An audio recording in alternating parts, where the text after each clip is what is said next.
Hello everyone, welcome to the Statera podcast. Today I'm joined by Ross. Hello. How you going, Ross? Very good, mate. How are you? That's good. Yeah, good, thank you.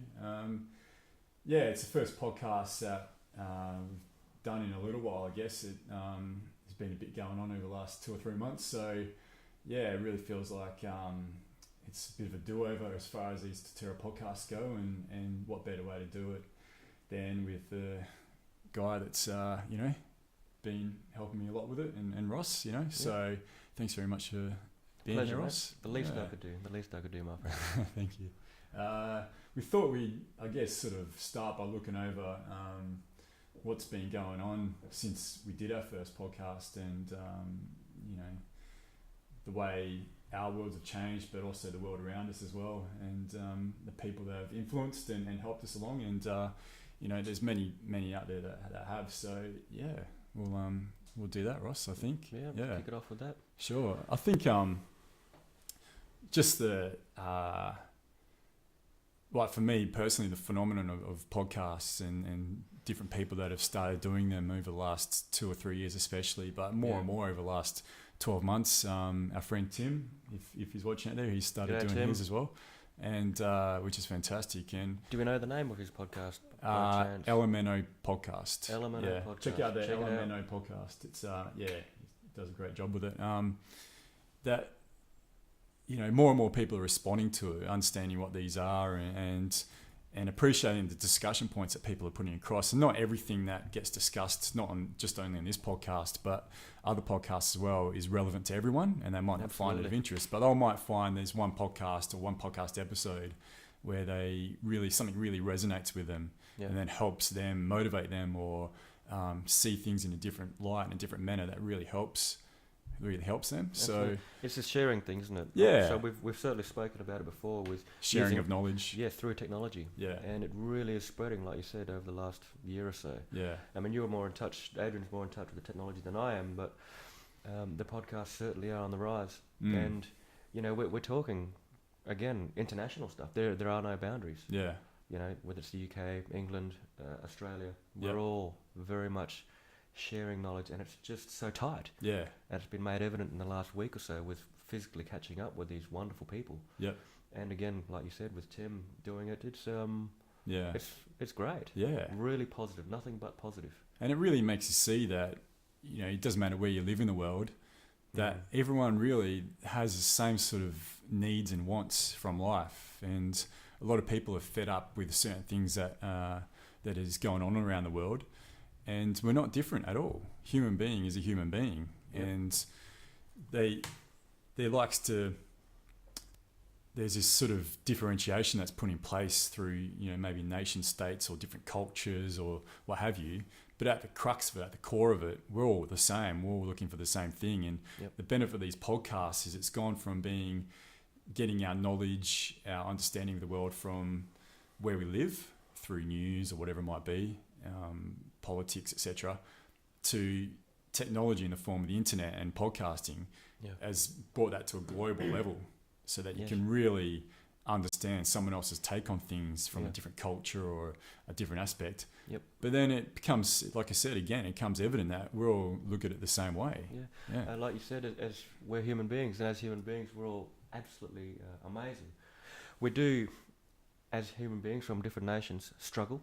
And the opposite of that is thrive as well. But with the sharing of these experiences and lives together through the internet and podcasts and things like that, as international, as human beings across borders, we can see how other people are struggling, how they've overcome these things. We can see how people are thriving and how they came to that point. Yeah, sure. And this community, different cells, different communities catching up, forming one big community. We know there's something happening, a movement happening. 2014 may be the year. What's certainly going to be the year where things are moving, dare we say, exponentially.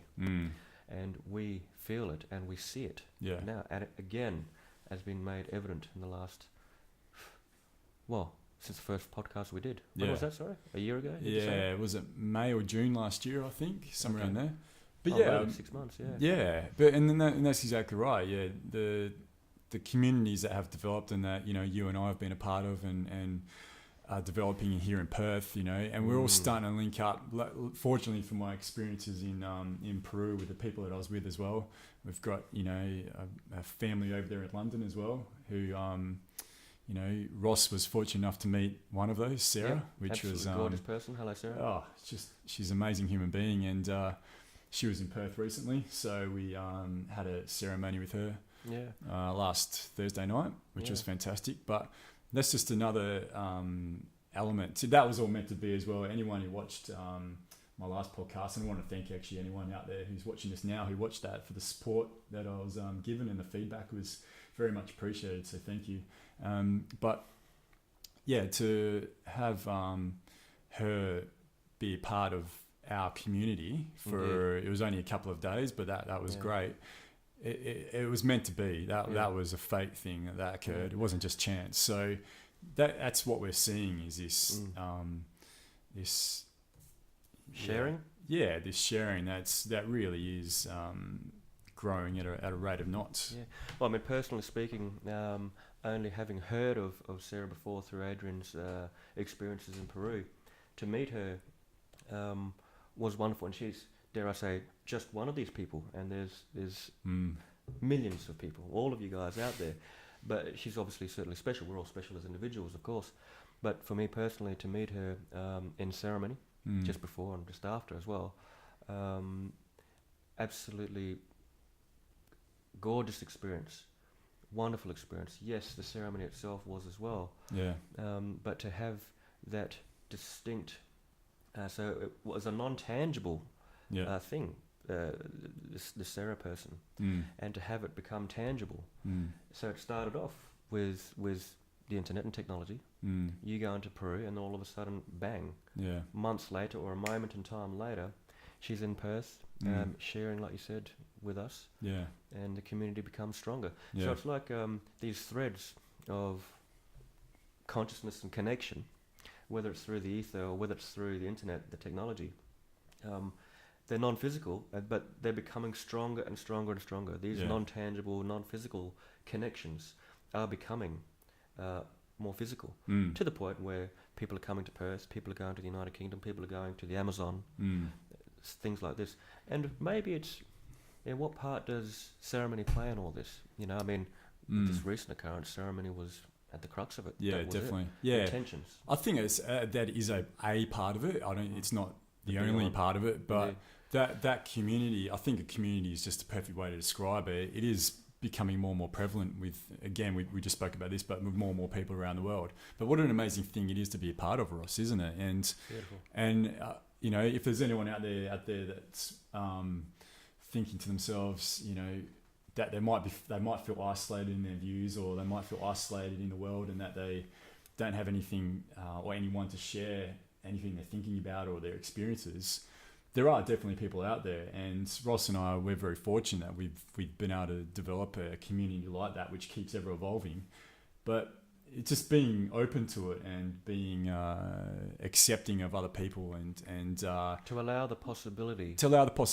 Is the main thing, and it just grows from there. Yeah. You know, then you'll meet someone else, and you'll meet someone else, and then it turns out they knew this other person, and it's just it's an incredible feeling. I've definitely had periods in my life when I was younger where I felt isolated and alone, and, which is different to loneliness. Absolutely. But actually, loneliness is can be quite a damaging thing. Aloneness is quite positive, I think, and quite healthy. But feeling alone is different again. But there's no need to be, and state of mind, dare we say? Yeah, it could be state of mind. Yeah, so, making a conscious decision that you want to involve yourself with community more. Yeah, whatever community that might be, but it doesn't have to be in a spiritual context or a philosophical context. It could be sporting context or whatever it might be. Yeah. But I think then that just flows on as well, absolutely, into other aspects that are needed in your life.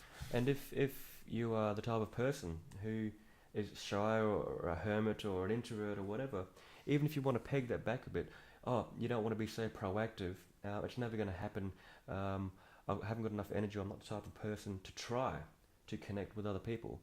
If you just allow the possibility, like we said, just allow the possibility. You don't have to be proactive. Just allow the possibility, like really, really accept it. Yeah. Like Simple. It's simple, Yeah. and it will come. Yeah. You don't have to ask. You don't have to try. Just Yeah. allow the possibility, and it will come. Yeah. Because as individuals, as human beings, Yeah. it's in our nature. Yeah. We are communal beings. We Yeah. share. Exactly. And We need that as human beings. Yeah, Yeah, to evolve, for sure. To evolve, yeah. And that's a whole thing of the what's the biggest form of punishment you can give someone? It's putting them in solitary confinement. Absolutely. That's the number one form of punishment. So we are communal beings, and that's what's needed. But on a metaphysical level, we really are. Things are occurring and things are happening to bring people together. And I know it sounds really woo woo when we say all that as well. And it sounds Not to me, but yeah. Yeah, well, yeah. Obviously, me either. But if this had been me listening to this 4 or 5 years ago, I would have thought, well, what the fuck are you talking about? Or even to our first podcast. Yeah, exactly. Things have changed. Yeah. So you were saying on a metaphysical. Yeah, just that the universe works in a way that people do end up connecting. Yeah. I believe. Absolutely. Yeah. You know, it does work out that way. You know, and some of these wonderful things like this metaphysical stuff and the connections and sharing and community that we have on that level, the physical and metaphysical. There's certain things that are unspoken. There's a certain definition or explanation of that it's really hard to explain with English words at least anyway. And you feel it. You know you're on the right track. Yeah. When you're meeting these wonderful people, wonderful beings, and all of a sudden these beautiful, insightful ideas are sprouting, which leads to growth. Yeah. You know, this synchronicity. Absolutely. Yeah. You know, synchronicity. You can use the word. Yeah. What does it mean? Whoa. You know, it's flow. It's allowing the possibility. Yeah. Communal Potentiality. sharing, potentiality, destiny. Things like this. You know, I don't like using that word, but it's But there's an unspoken thing that's definitely happening, and you guys feel it. That's why you're watching this now. You know, that's why we're sharing with you. It's a wonderful thing. And it's what the world needs. You know, Absolutely. really. We've been so isolated for so long, and I know that is a conspiracy theory that the powers that be like to keep us isolated, like to keep us in control, confused. Yeah, keep us inside our lounge rooms watching that black void that we call the TV, and feeding off its energy, which we do. We pick up its energy. And it does keep us isolated. It keeps us fearing, you know. Like last night, Ross, you and I were out in Northbridge and for the Fringe Festival that's with on a at few Perth, great man. friends. Yeah, with some amazing people, and the atmosphere was great. Everyone's having a really good time. But if you were to watch something on the news about Northbridge, it's all about the fights that go on there, and that it's a dangerous place to be. Yeah. But Northbridge is fucking awesome at night time. It's so good. Yeah, it's alive. It's alive. Yeah, but that's the way the world is as well. Like the Northbridge is just a microcosm of the whole world. The bigger picture. And the media would have you believe, and the elite would have you believe that the world is this dangerous place where people are out to get each other, and there's all this tension and friction. That's really caused by some external influence other than us, the human being. That's something else going on there. And whether it's a conspiracy theory, who knows? I don't know. Some people's take might be a conspiracy theory, but that's just what they label it. Yeah, exactly. Yeah. Yeah. I think something is definitely going on. I think governments gain power, corporations gain power from having us isolated and having tension. There's no doubt about it. So I'm sure they facilitate that. Yeah. But it's not who we are. And I think we're starting to understand that through the power of the internet. Well, you know it, mate. Yeah. So do you. Think it and you know it. Yeah, and I know it too. And I would go so far as to say that as this is a microcosm that we have with Perth, for example, and the community we have here, the tribe we have here, a microcosm of the macrocosm being, one might think, the planet. But I would go so far as to say it extends beyond that into the universe. Yeah. You know, it goes well beyond our little lives here. Yeah. For sure. Yeah. And I think it even goes, this is where you can philosophically talk, which I won't spend much energy on now, but, the non-dualistic argument, or in that, it goes beyond even the positive and negative. Yes, there is confusion here, and then there's control, and there's the media and all this rubbish going on. You get cut through that, and you get to the positive. Well, it's even beyond the positive. It's beyond the dualism.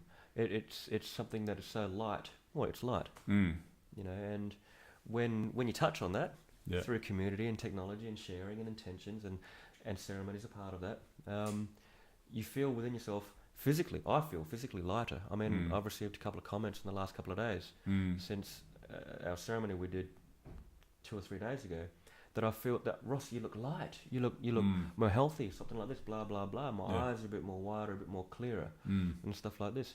It's that light thing. And finding a purpose, I think, is a big thing that we've all developed in that. And I'm still finding mine, I must say. And we all are, and I think that's something that will always constantly evolve as well. If you just, it's that thing of just, okay, you're doing certain things in your life to see who you are and find who you are, and then, okay, you want to do this certain thing in your life as far as service to other people. But if you just kept yourself to that one distinct thing, I think that's quite a dangerous thing. I think it's constantly evolving. That constantly evolves, and we're all in the process here in Perth, this tribe, this community that I have in Perth, of finding our roles at the moment, and it's becoming more and more clear. None more so than after our ceremony on Thursday, I thought. Yeah, for sure. It really started to become like, okay, this is what's going on, and it's happening. It's growing. With this growth of connectivity that we're all having with these communities around the world, more and more people are going to start finding their own roles, like this massive global village. That's the way it always used to be in a village. You'd have someone who was the doctor, the blacksmith, the carpenter, whatever it might be. And it was what they truly were and what they truly wanted to do. They had a calling for it. In our society, it's different. You go to school, you get conditioned, you get programmed to do a certain thing that's best for keeping society running or the ruling elite running. But that's not the best way for humanity to evolve. And in that dichotomy or that process, there's those given roles, or you find a role through the schooling process. These roles, like the blacksmith and these types of things, they're all like physical roles. Roles to play in this community which is full of confusion. I would suggest, and I'm sure you would too, or agree, that the roles that we're finding are, yes, they're based in a physical body, but they're very strong connections to the non-physical and metaphysical. They go hand in hand. They are the same thing. I mean, my role is not to be a blacksmith. Sure. Even though there might be a need for blacksmith, it's always to do with light working. Like Daniel Christos has just come across. We know the term light working, but we had a brief discussion about it last night. He never really understood what light worker meant. And of course, it's working with light. We all do it. So as opposed to these physical roles that were once put to us not too long ago. It's a physical, non-physical role. Sure. It really is something with the heart, with the higher consciousness that we're working with. And that's what it's evolving into. I mean, I use a blacksmith in Canberra, so just as previous societies and previous structures before the education system is as we know it. That light worker term, I don't really like it. A bit woo woo. Really, I find it pompous, and but when someone like our good friend Daniel uses it, then it doesn't seem the same way, because we know that he's authentic, but I think there's a lot of again, we've spoken about it before, but there definitely is that element of the person out there that gives hippie a bad name. It gives the term light worker a bad name, and I've always associated that with a bit of tomfoolery or what have you. So but now it's changed a bit, I think, just through the people that we've met. There's more substance to it. I'd agree. Service to others. To ourselves, of course, you've got to be healthy yourself, I believe, before you can help others. You can only help something like this.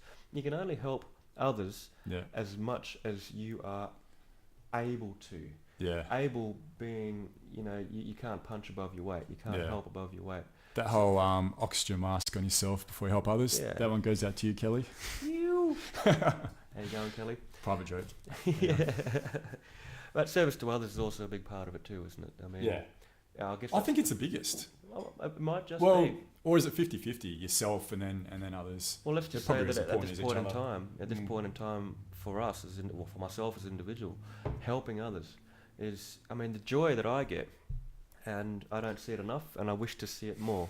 The joy I get from talking with somebody, for example, and helping them as they help me, helping them realise a certain couple of things that they may need to go through in order to evolve, and seeing that literally the weight off their shoulders, not a physical weight, but a metaphysical weight. Yeah. Lift off their shoulders, and their eyes open a bit more. They become more lucid. Their pupils dilate, and it's just subtle. Subtle is one of my favourite words of recent months. Yeah. It's subtle change, and it's absolutely beautiful. Yeah. And I've experienced it myself, of course. Yep. You know, big parts of growth. Yeah. But serving others, helping others, Yeah. ceremony would be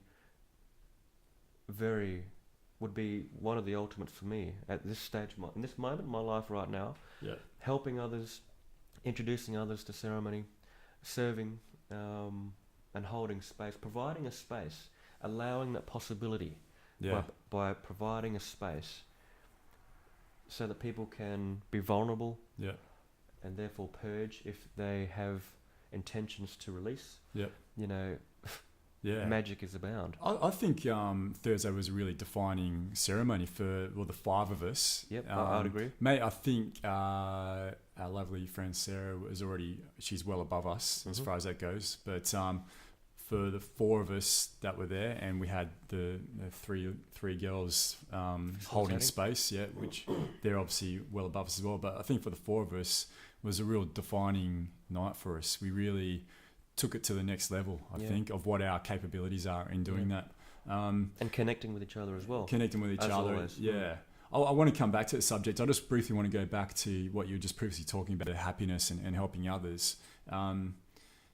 That's something I find really interesting and really fascinating. And going back again to, we were just discussing the way we've been programmed, by the way society is structured. But we're also programmed to think that the way to achieve happiness is to buy shit, and this is nothing new what I'm saying, and a lot of people watching this don't understand what I'm saying, but happiness doesn't come through material possessions. It doesn't come through buying a new pair of shoes or buying a new TV, but we get told it is, buying your toys, buying a new jet ski or a new boat. That's how a lot of people live their lives, is they've got some sort of void and they fill it by buying shit they don't need really.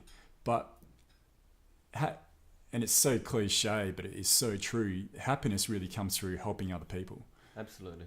And the contentment you get, contentment especially, I think it can differentiate happiness and contentment.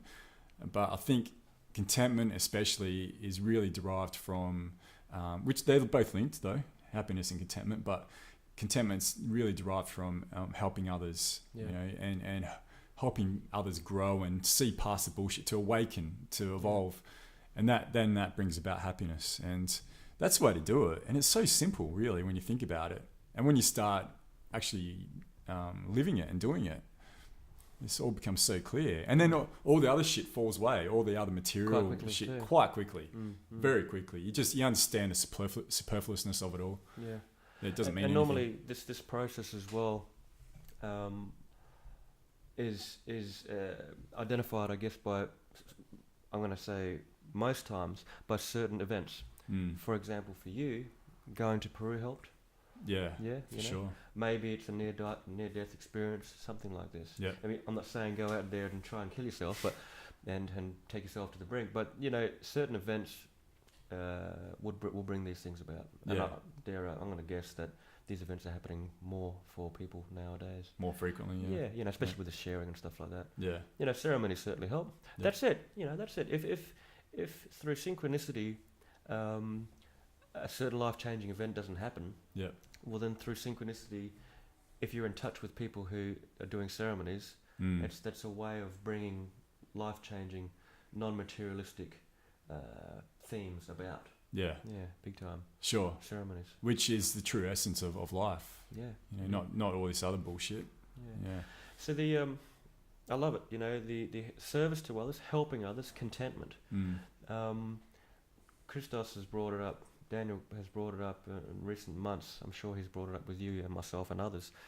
This Atlantis, he's talking, it's not necessarily a new thing, but for me, hearing it from Daniel, it's certainly a new idea.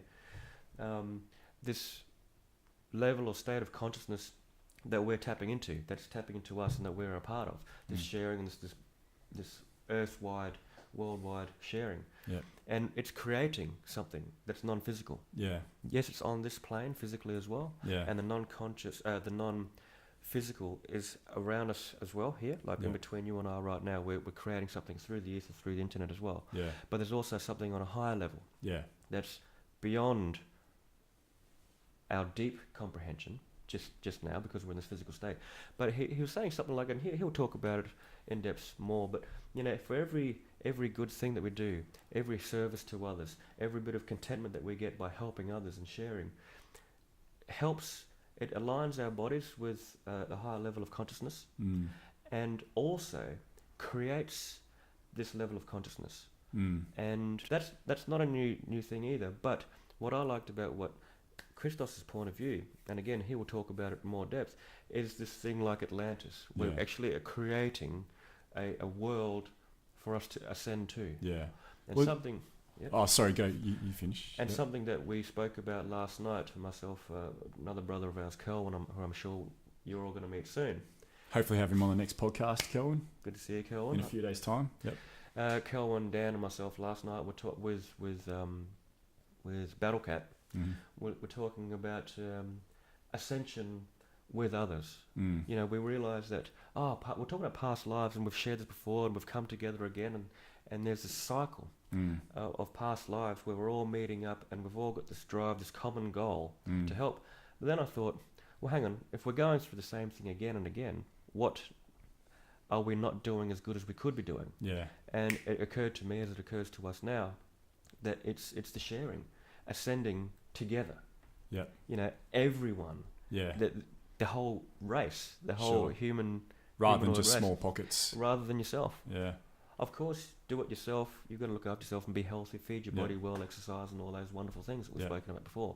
But I think this is the biggest thing: contentment worldwide. Yeah. Sure. Let's see it happen in our lifetime. Yeah. But don't blow it off. Nothing's too big or too small. Yeah. The individual is the micro, the earth is as the macro and beyond. But ascension together. Yeah. We're aware of it. Just be aware of the possibility. Allow it into your life. Other things will follow. Synchronicity and all these wonderful things. Yeah. Podcasts and all sorts of stuff. Yeah. Well, so can I go back to the Atlantis thing? So yes. Tell me more. The premise of Atlantis, and it's written by Drunvalo Malkovich, I think his name. I've got his books up there. The Ancient Secret of the Flower of Life are 2 volumes of books. They're quite incredible books about sacred geometry, but the first volume especially is about Atlantis and the consciousness rising that occurred there. So what Daniel's talking about with what's happening now and Atlantis was the birthplace of the human consciousness. It was this ascension, and we ascended to a realm of frequency that is a lot higher than we are now. So the common descension of man that we hear about in most religions was the descension of Atlantis. Yes. Okay, so we were originally at a point where we were operating on a higher vibration back.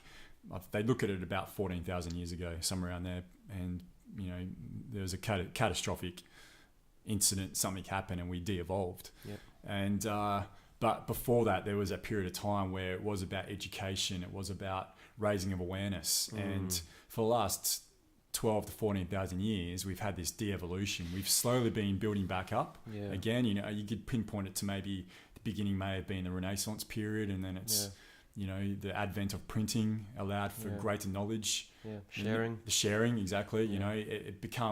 Knowledge became... wasn't just the domain of the ruling elite. It became the domain of everyone. Yeah. And this is back in the 1600s. Yeah. Now it's evolved to the internet. It's taken that to a next level. Instant. So, but what's happening now, and it is definitely happening, is that there's this massive rush of consciousness raising, which is what Daniel's talking about, and he describes as the Atlantis principle, where what happened back then, 14,000 to I don't know how long Atlantis was there for, is what's happening now. We're all raising up, trying to do something and bring that back up, and it's great. It has parallels to what was happening in Atlantis. Yeah. Whether we get to that same stage, I'm not too sure. Well, it'll be a variation of, surely. And it's not to say Atlantis is even real. I mean, it just even the mythology of it and the reason behind it is just a good template for us to strive for. I think. Let's not forget that Atlantis is a word. It's a label. Yeah. But it's the principles behind it. Exactly right. It's the principles behind it. A template. There's no doubt in my mind that it did exist. Yeah. Whatever it was called. Sure. Atlantis or whatnot. Yeah. Absolutely. There was Lemuria as well. Was part of it. I think that was an island off it, or I can't quite remember. I read. Lemuria's certainly got something to do with it. Yeah. I read the books a couple of years ago. Really interesting books, guys. Who are they by? Malkovich, did you say? I'll quickly get up and show. Not John Malkovich. No. You never know. Being John Malkovich. Good movie though. Great movie. So that's it there. Yeah. The Ancient Secret of the Flower of Life. That's the one. And it's by Gianvalo Melchizedek. I can never pronounce his last name. Yeah. But quite interesting topics of sacred geometry, harmonics, frequency, etc. Especially in the second one, Ascension, yeah. Does he talk about Ascension as a whole? Not quite. No. Well, but our next podcast with our good friend Calvin, we're going to be looking more into sacred geometry and harmonics, and then how that relates to our experience in this realm as well. So yeah, if it's something you're interested in, please check that out. It'll be in a few days' time. Yeah. Sacred geometry is sacred, so why wouldn't you be interested? Yeah, sacred geometry is just really interesting anyway, isn't it? I'm very fascinated with it. Even just the physical representation of sacred geometry. Yeah, the flower of life. The aesthetic of it is, there's definitely something about it, you know. Sacred geometry, like the flower of life, operates off the same principles as, the golden ratio and Fibonacci sequence, which, they're all bound together, and golden ratio is the perfection formed in nature. There's the aesthetic of nature is scientifically based in a formula, 1.613, whatever it might be, and it is an actual formula that the Greeks used in their architecture, and the Romans, the Egyptians used in their architecture for perfection, for aesthetic beauty, and there is definitely something to it. I'd like to add something to that. There's these formulas that are used. And I was talking to Battlecat last night about it as well. And it's something I've come into when I was talking to Daniel about one of his symbols for his project that he's undertaking. And there's these formulas, symbols, rules, universal laws, things like this, that are perfect. But there's something missing from an equation, from a rule and law that is perfect. And what is missing is these things, something like this, thinking aloud here, these things can't exist to us without us. In other words, something like the observer effect, where we, as individuals and as a human race, what have you, we interact with these perfect laws and rules and equations and make them even more perfect, make them dynamic. And this is where the human being is so marvelous, because perfect, not perfect. We are perfect because we're not perfect. We experience pain, hurt, love, and all these wonderful things. We are, in terms of sacred geometry and vibration and frequency, we're perfect. Everything is as it is. But yet we struggle, and all these wonderful things. So what I was talking recently to these guys about was not the observer effect, that's like a scientific phrase, but it's like the way we interact with nature, for example, with sacred geometry, with these perfect equations that are at the basis of the universe and of everything.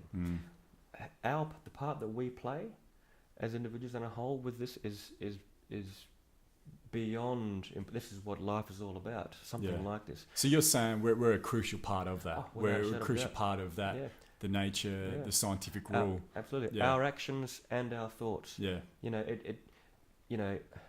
If indifference is not a good thing, being proactive, the opposite of indifference, dare I say, being proactive is vitally important. Yeah. And what's that phrase? That saying, it's best to live a life of trying and failure than to not tried at all. That type of thing. Yeah. Don't just sit back on your laurels and accept the possibilities that these things can happen. But there's something, it's like you get a flower of life, sacred geometry, and you just put it away in the cupboard. It's nothing. You get it out and appreciate it and teach kids about it or whatever, and put your own beauty into it, meditate onto it, and have these wonderful experiences. But there's something very, very... And every time that we experience a connection with these wonderful universal laws, it adds to it. Yeah. And it makes it even more perfect. Yeah. And this is part of our role. Yeah. Something like this. Yeah, it's a universal role. Like if you look at sacred geometry and the law of nature, the rules of nature, the scientific rule of nature, then that's a universal rule. But there's that saying that human beings are the universe's way of experiencing itself. Yeah. And that's so true. So through human beings, the universal consciousness is actually able to experience itself without us, without some sort of entity such as us that can reflect upon our own consciousness and reflect upon the universe itself. Then the universe wouldn't be able to experience itself. Yeah. So we're helping the universe facilitate its knowledge of itself and experiencing life, experiencing its actual self through just our actions, through our being, through our learning, through our sharing. Yeah. You know, through the principles of using sacred geometry and formulas and things like Fibonacci sequence. Being aware of these things, using them, appreciating them, loving them, using them for good. We're allowing the universe to acknowledge itself and know itself. Yeah. You know, which the universe wouldn't be able to do without us. It certainly wouldn't. It just wouldn't exist. Yeah. I would argue. This is funny little anecdote here, I guess. Last night, Dan went to the Fringe Festival, and Dan was wearing his shoes because he felt that he had to for this play. At the end of the play, he took his shoes off to great relief, great satisfaction. It didn't look right with shoes on, did he? Mate, he looked like some kind of genie, but in a good way, of course, with his Alibaba pants. But when he took them off, and he realised how natural it was and all this kind of stuff, and he was chatting to me about how he's had several quite woody splinters in the soles of his feet. Okay. And they've just lodged them. It causes him no pain now because his feet are quite tough and all the rest of it now.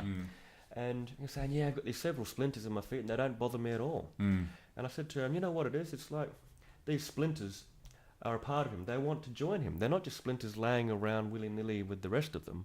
Yeah. They're actually joining a level of consciousness higher than themselves. These splinters are joining him through his feet. And they're being a part of him. We had a laugh, of course. We're laughing, ha ha ha. But in a funny way, it's certainly true. There's a metaphorical truth to that. But hang on, the key is, are we going to be splinters to the greater consciousness of pain, slight discomfort? Or are we going to be that wonderful aromatic smell from the rose? Maybe both. Yeah, both. The role is to be both. The rose has thorns, As you go to pick and smell the rose that smells so wonderful, you get a thorn in your hand. Exactly. It's a yin and yang. Yeah. A dualism, which if you rise above it, non-dualistic ascension.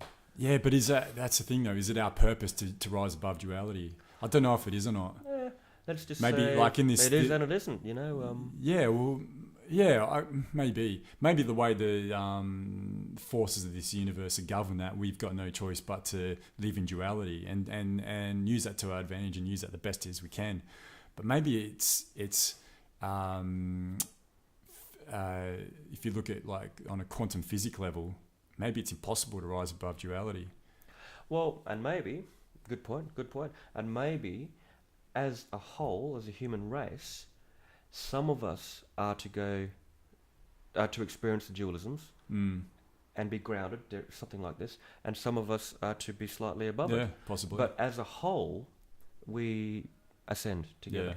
Now, I mean, I would suggest it feels right to me that in order for the whole human race, for example, to ascend, that we're not all going to be this blank form of the perfect human being. Yeah.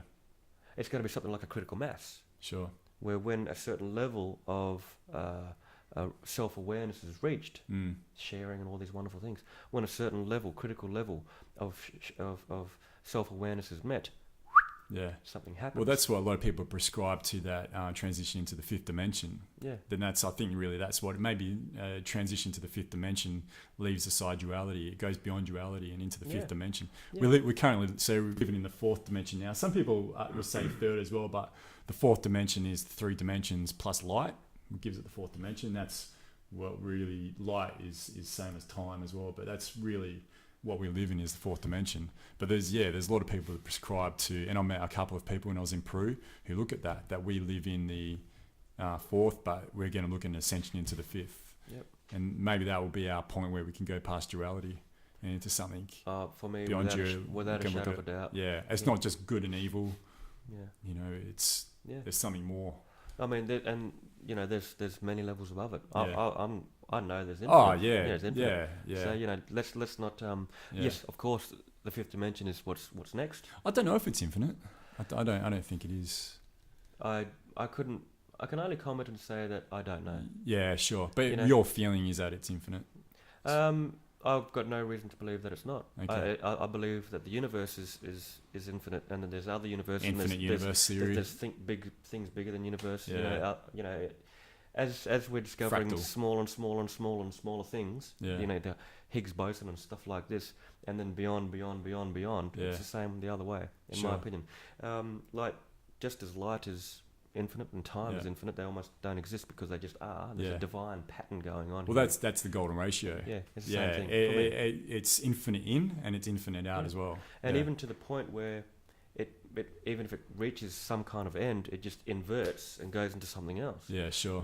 Like a portal into something. There's if it's possible, then it's probable, and then it's real as far as I'm concerned. Sure. Maybe that's a bit philosophical and woo-woo and you're just going too far down the rabbit hole there, Roscoe, but I nothing wrong with that, Roscoe. Yeah, I like rabbit holes. That's fine. They're great. The whole multiverse principle I find really interesting, and that the idea that if there is such a thing as an infinite universe, then every possibility has occurred.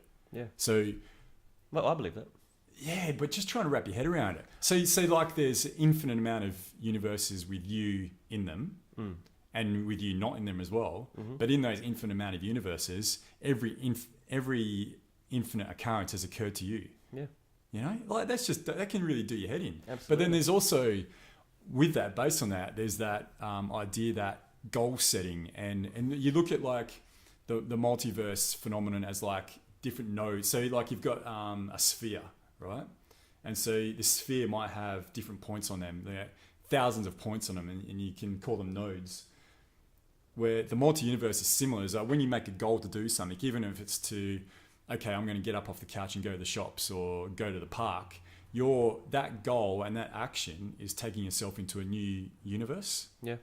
I find that extremely interesting. Every single choice that we make, every single choice, no matter how small, picking up this pen, putting it down, picking it up again, putting it down, or going to the shops, or going to a ceremony, or going to India, big, small, absolutely every single choice create something else. Yeah, it's taking you to a different node in the multiverse. Yeah. Every single thought. Yeah. So it doesn't even have to be physical. Yeah. This is every single thought. Sure. And this is where the internet can help and can also not help, but obviously it's helping for the good here. But there's a lot of negative things out there, but there's every single thought even. That's the yin and yang again, yeah. Absolutely. On that too, I heard something a while back about Deja Vu. And that's a link.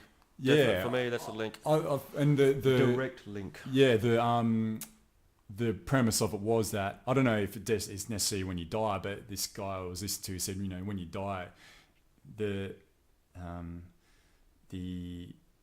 deja vu is that occurrence of when you die and then you transition into a new universe, and then there's that split second overlap.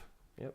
So everything still remains the same, but in one universe you've died. But in the next, which is because it's infinite, it's exactly the same, except you're alive. Yeah. There's that tiny overlap, and that's what deja vu is. Yep. I find that really interesting too. Yeah, so I've got a similar take, but not just to do with death. Right. I would extend and say that in certain times in our life where we experience deja vu, in another parallel life, something like this. That's the software fucking up in the Matrix. Exactly. Where, like we've shared past lives together and all this kind of stuff, met each other, mostly speaking, our friends in past lives. And deja vu for me is something like what you said, and also where you're on a certain path and you're tapping into something that you're doing in another life. Yeah. It's the exact same thing. You're making a very similar choice where those two choices and just say two parallel universes touch and agree with each other. You could even take it as far as saying, you're on the right track. You could also say that you're on the wrong track. You're doing something wrong. You're doing the same thing again. You're in samsara. You're doing the same thing again. Same thing again. Either way, deja vu is just a word and label with certain meanings behind it. Either way, when I experience deja vu, I stop. Yeah. I don't think. I stop. Be aware. What's going on? What's happening? How do I feel? Yeah. And what is my life direction? You know, without asking too many big questions, just feel what's going on here. Be self-aware. So at moments of deja vu, that's as like a tool to absolutely say, okay, what's going on now in the direction of my life? Be still, be mindful, reflect. Don't reflect too much. Look forward, not backwards. Yeah. Look forward. What's going on here? Yeah. Why am I experiencing this deja vu? Yeah. No, not too many other questions. Don't complicate the shit. Sure.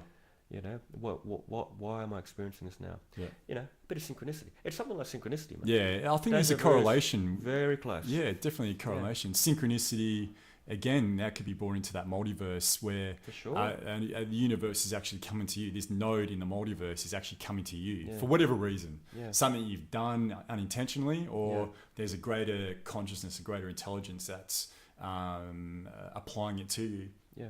That synchronicity is really just...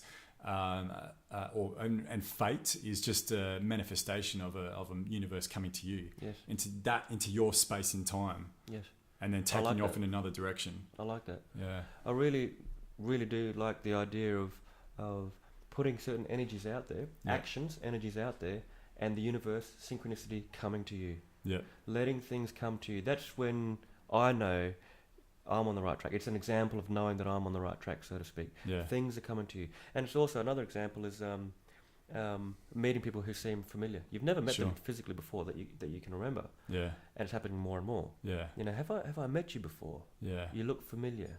You know, I really resonate with your energy. Sure. Let's catch up. Bang. And there's less of those how's the weather type conversations.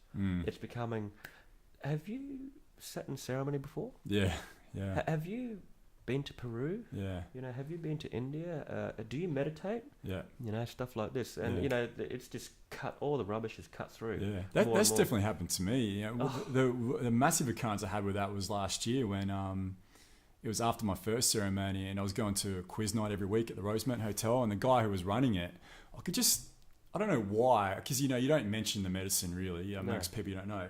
But I just went up to this guy before the quiz night started. He was the quiz master. Quiz master. And I said to him, I just walked up to him and he was doing something on the whiteboard, putting the team names down. I said, I won't say his name, but I said, do you know, it was actually the guy who Rati said Daniel reminds me of, and myself as well. But anyway, I said to him, do you know much about the medicine? And he looked at me and was like, yeah, do you? And I was like, yeah. And like, we'd barely spoken before that, but I just had this like fucking knowing. I don't know where it came from that you know something about it. And that, you know, it's exactly what you're saying. It's people are moving beyond just the small talk. Yeah. And when they're meeting each other, there's that identification there that's leading to more substantial discussion about things that do matter. Relationships are formed. Yeah. Connections are formed. Sharing is given. Exactly.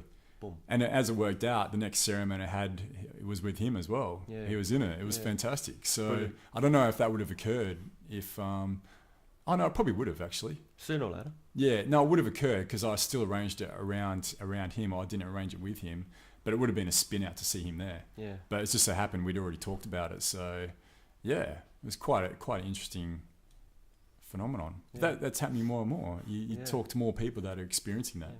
Yeah. And, you know, let's not be mistaken by thinking that if you just sit in your ass and do nothing all day that synchronicity is going to come to you. You've actually got to...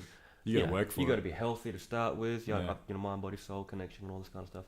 Open and be proactive. Yeah. You do have to be proactive. Yeah. Obviously, state the obvious. Yeah, and have some sort of contentment with yourself as well, and a love for yourself as well. That exudes out. Yeah, you know? Indeed. If you have that hatred or that fear or that anger or that judgment, it really does close you off. You can feel it on a physical level as well. Absolutely. But it also works on a metaphysical level too. Without a shadow of a doubt. Yeah. One of our great friends, Chief, call him TP Chief,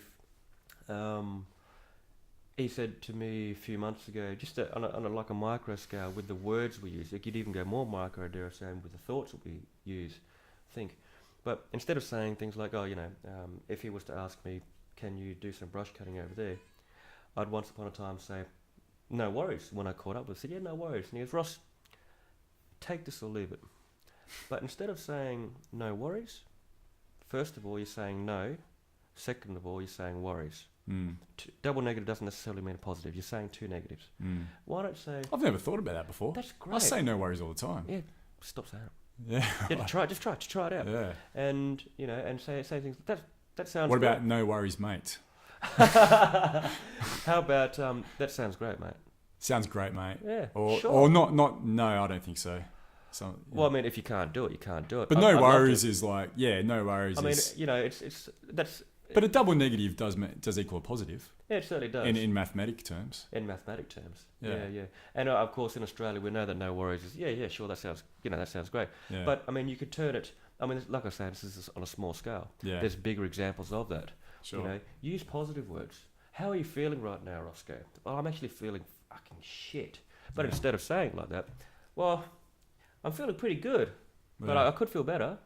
Yeah. What's happening in your life right now? Or nothing, man. I'm being slothing. Well, I'm not being as proactive as I should, but this is what I've got to look forward to. I'm playing Dig and blah blah blah. Sure. I'm thinking about playing the Tambur.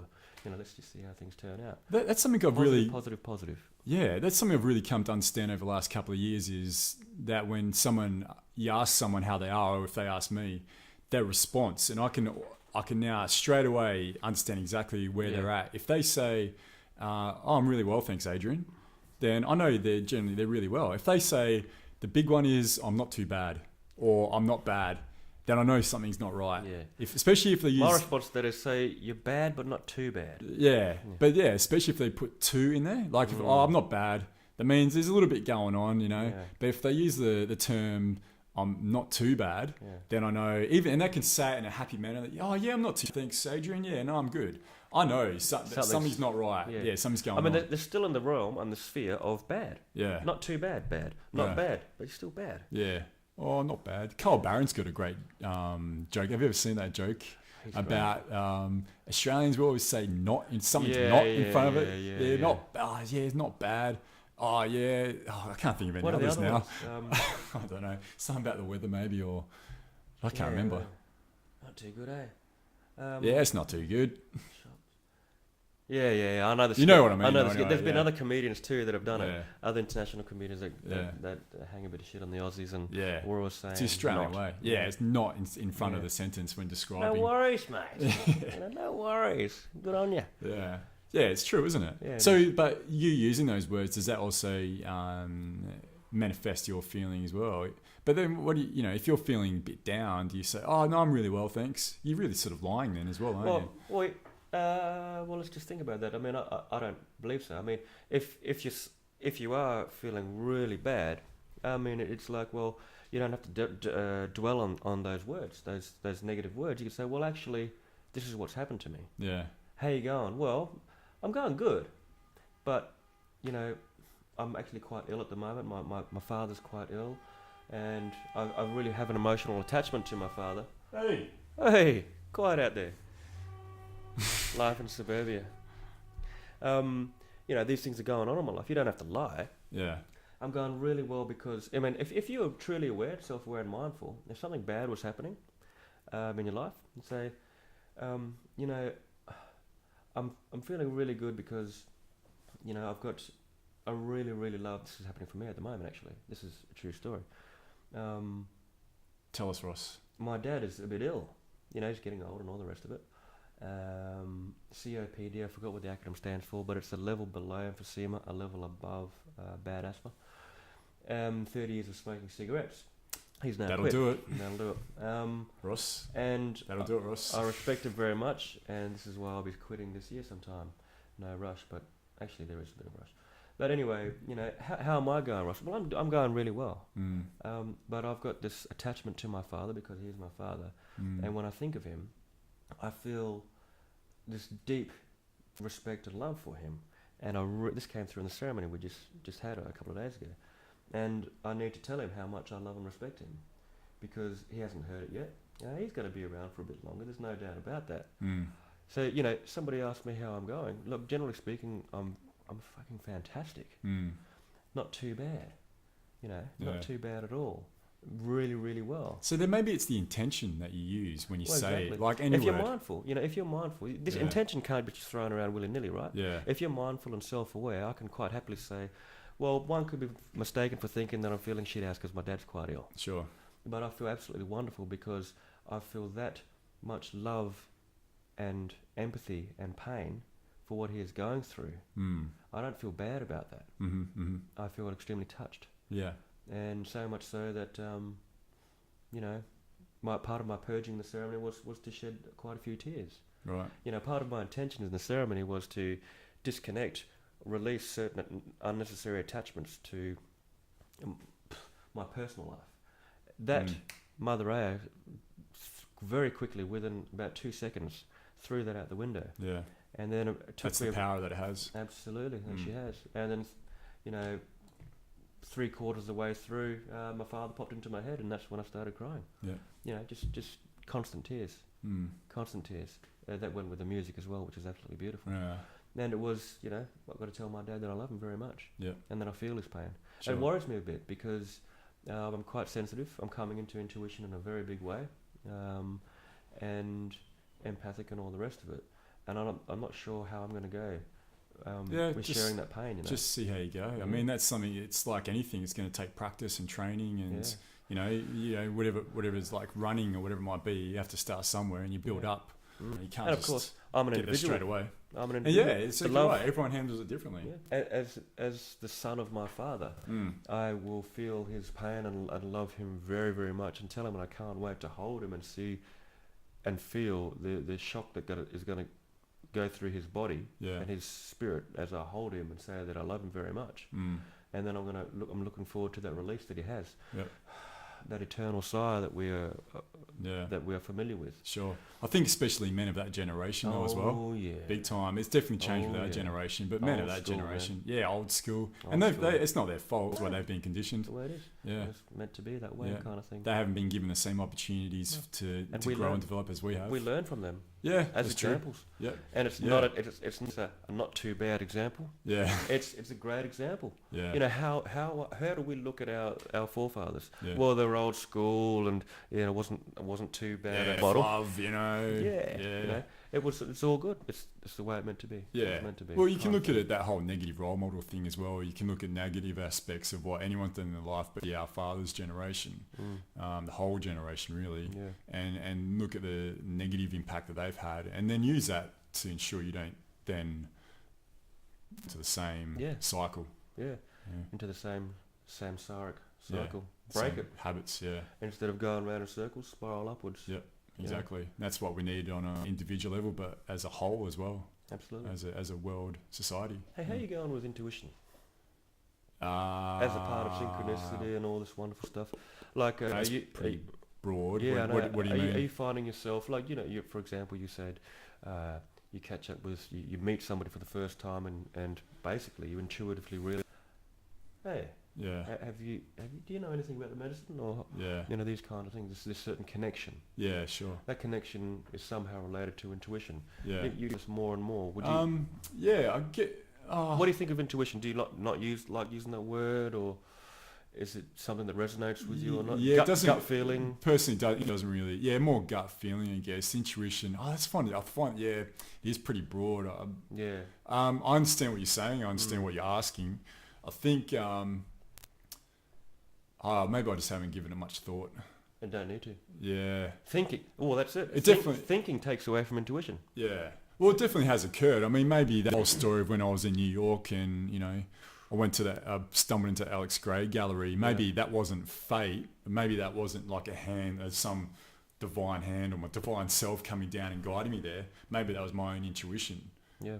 That had come up from within me or that surrounds me. Yeah. My higher self that had caused me to press 5. Maybe that's an intuition thing. I've never thought about that before, actually. You know, a big thing for me with the English language and with other languages is words are just labels, right? No, I don't want to harp on about it. But intuition has got to be related very strongly with, like, it's a symbolic word. We've spoken about this recently in a previous podcast.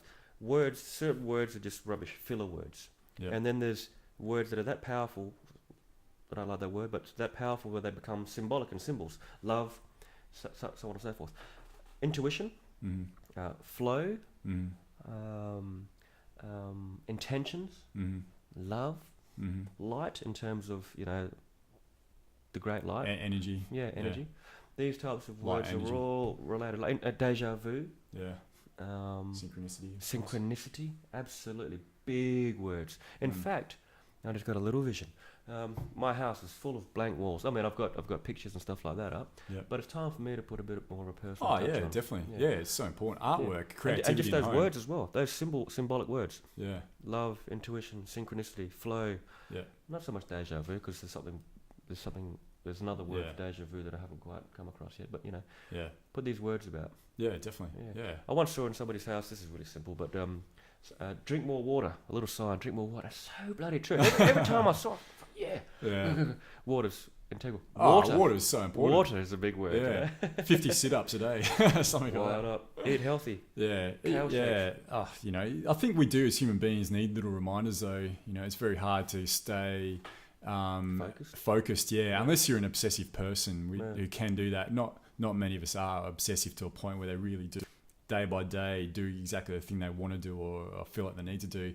We do need little reminders, I think, and we need role models as well and people around us to help motivate us to do things like that, like to eat healthier or to exercise, especially on the physical side of things, but then also maybe meditation and all that is part of it too. So, something else I want to talk about, Adrian, is what might be coming up for us in terms of not so much energy works or ceremonies and stuff like that. These things are... But we've been talking recently about... a bit of travel interstate, perhaps. We've got a bike each and stuff like this, and we're going to be upgrading, or Adrian might be upgrading to a more comfortable touring bike in months, years to come. But I'm really looking forward to going for a ride to the Barossa as a bit of a reconnaissance. Next time, maybe go to Uluru, Ayers Rock. These types of things. I'm really interested in doing that. And maybe going to the Stirling Ranges. Yep. So hopefully between now and the next podcast, something like this. We'll get down to Stirling Ranges. I want to make a bit of a physical move here, do something physical. Yeah. I intend to travel as well at the end of this year, if not mid next year. Nepal, Tibet, things like this, the Himalayas, perhaps South America. Kind of follow the path that yourself and others have walked along with ceremonies and stuff like that in other jungle. But also on a different level, going to Uluru, Stirling Range, so let's do it. And that place, Rooney Bridge, south of Mandurah, that wonderful photo that Kelvin put up with Christos and myself. Oh, right. Digs. Yeah, it looked fantastic. Beautiful. We stumbled across that synchronicity, intuition, love, flow, all these wonderful things came into it. Looked awesome. Oh, man, it was wonderful. Yeah. Absolutely wonderful. We'll get back there. Yeah, cool. Play some music there. Yeah. But what do you reckon? What do you reckon about Uluru, for example? Let's say that a few of us want to go. What do you reckon would be ideal? Go to a ceremony, something like this? Yeah, if you could. I mean, we'd have to look at the law of the land as well and whether that's going to be even doable for sure. But I think it would be an amazing place to, if we couldn't hold ceremony there, just to even be there and experience would just be fantastic. The benefit there's definitely something special about it. I mean, it's just fucking nut, but it's this rock in the middle of nowhere. This huge monolith, in the middle of nowhere. Yeah. What the fuck? And it has to be something that drawing that there. That middle of nowhere is in the centre of the best country in the world. Yeah. It's in the middle of Australia, and Australia is so big and surrounded by desert in the middle of nothing, so to speak. And it's smack bang. We've got this massive rock. Yeah. That's just there. Yeah. Where the fuck did it come from? And we sort of take it for granted. We take like the pyramids. It's like, oh, they're just there. Yeah. Uluru, it's just there. Uluru, for anyone watching overseas, is Ayers Rock. Yeah. It's the indigenous name is Uluru. The proper name is Uluru, which is now known by. And there's a bit of is it the heart chakra of the world? Like it's one of the chakras of the world. I can't remember which one. I think whichever it's one it is, it's probably the most important one. No, yeah, just kidding. They're all as important. It'd have to be. The centre of the universe is Uluru. Yeah. Just I think Ross, there's definitely a lot coming up as far as I think travelling is very important for all of us, and there's going to be, even with this community that has developed in Perth, it's going to be a disadvantage if we all just stay here and that's it. Yeah. We're all going to have to go our separate ways and come back again. Learnings. And we may never have occurrences in the future where we're all together at the same time. Hopefully that does. But each time someone goes away and does something, even if it's interstate or down south or Western Australia, but especially overseas with different cultures, they're going to bring something back with them, and that's what's been occurring. So I think it's very important, and it's something that's that's needed. We're gonna have to do 100%. I've Yeah. had these feelings and thoughts before as that. well. Yeah. And with that point that you said, and maybe we won't catch up all together, Yeah. or all of us together again. We obviously sincerely hope so. Yeah. And those moments where we do catch up all together, if it is to happen, we'll be in ceremony or some kind of gathering at Uluru or something like this. Yeah. You know, I had a let's make it happen. I had a tangible experience in my last ceremony with I don't know if I didn't speak to anyone about it in a sharing. I had a tangible experience with I'll call her Kate. She was a Kate from my previous podcast. I had a tangible experience where we connected, and it was amazing. Well, I only occurred for about 10 seconds, and it was quite intense. I didn't really know what quite to do. I was like, oh, fuck, what's happening? And but it was all love, you know. It was just an amazing connection, and maybe getting really woo-woo about it, Ross. Maybe that's something that we'll get to at a stage, this community that we have, this tribe that we have, that no matter where we are in the world, we'll be able to sink into each other.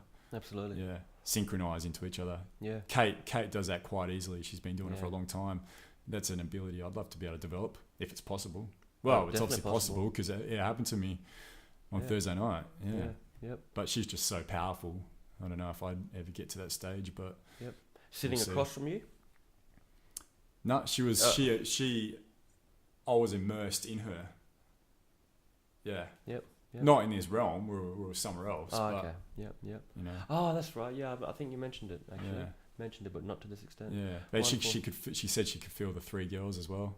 Brilliant. You know, it was quite intense. So yeah, even if we're separated by space, not necessarily time, which isn't applicable, won't be applicable to us, but space, at least we can still facilitate that. Just that's really crazy, isn't it? Well, not to me, mate. Not to me, and not to a few of them out there. No. But you know, this is where ceremonies at the same time, international, interstate, at the same time, these things would happen. Yeah. And of course, you're obviously on the right path, brother. Mm. You know, if these things are, that's a definite step upwards in terms of metaphysical evolution. Yeah, it was quite an of interesting you. phenomenon. I experienced. It's quite good. Maybe. Yeah, so it was good to have that. Yeah. Okay, Ross. I think we might wrap up there. Yeah, What do you think? I'm comfortable with that. That's Yeah. for sure. It feels right. Yeah. Anything you'd like to add? No, mate. I mean, one more thing. Yep. My personal journey, music. So, you know, I've brought it up a few times before, a couple of podcasts, playing the didgeridoo and stuff like that. But I've put a few feelers out there. Yeah. In regards to doing a bit of research on percussion, a wonderful Turkish, Macedonian, Greek instrument called the tambur. Really wonderful sound. It's a bowed instrument. Yeah. So different forms of percussion, tambur, and things like this. So I'm just putting these feelers out there, and it's going to be really interesting to see. Sure. So if anyone's watching what this, comes forth. if you could help Ross with that. Well, look, you know, just send that energy out there. If you can feel me through this podcast, then maybe you can send to me through the ether what feels right for you. But you know, there's got to be more instruments that come to mind and come to heart, whether they're little instruments or big instruments, what have you. Yeah. I'm feeling it, Cool. you know, and I'm very happy. I've never been more happy with the idea of learning an instrument or instruments for the rest of my life. Yeah, cool. You know, that's awesome. Once upon a time, it was quite daunting. Yeah. You know, and that's why I hadn't picked up a didgeridoo for 10 years. It's Yeah. been one of my favourite instruments for that long and longer. It just shows your progression, Ross, over the exactly. last 12 months especially. Yeah, you know, let's something tangible. Yeah. So within the next, within the next 2 weeks, I'm going to have some kind of percussion. Yep. And within the next month or so, I'm going to spend quite a bit of money. I feel it's not about money, but it's just what's rather needed. unique instruments. I want to get into these unique instruments, you know. Cool. Ceremony, trance for myself. Definitely, man. You'll get there with it. I've got no doubt. Yeah. Oh, and my voice. The voice thing. Yeah. I want to keep going with that. So this Gregorian, Mongolian type chant type thing, which I won't do now because it's not the right forum. But yeah, getting into doing these, using music and frequency for ceremonies and stuff like that, and for trance and for healing and stuff like this, really starting to come into my own now. I'm pretty happy with that, and it's like self work. You know, I want to share this with others as well, but I'm just learning so much sitting by myself, driving my car, sitting at home or whatever, and doing this, using this body as an instrument. Sure. For beautiful frequencies. Yes. Yep. Sound, music. Anyway. Cool. Yeah. So that, apart from that, brother, you know, it's Been a wonderful chat. Yeah, awesome. Well, thanks very much, Ross. Pleasure, man. It's been good to Pleasure. chat again. Of course, we could go on for a lot longer, but for the benefit of everyone's ears out there, we won't keep you going for too long. All right, so yeah, we'll call that. Wrap it up there. Call it, yeah. Until next time. Yeah, until next time, everyone. We've got, like I said, hopefully if it works out, a good friend Kelvin, who's very, very knowledgeable as far as sacred geometry and harmonics and how it's related, and crystals as well. So looking at getting him on in the next few days. So if that's something you're interested in, then please watch that. And until then, we'll see you next time. Adios.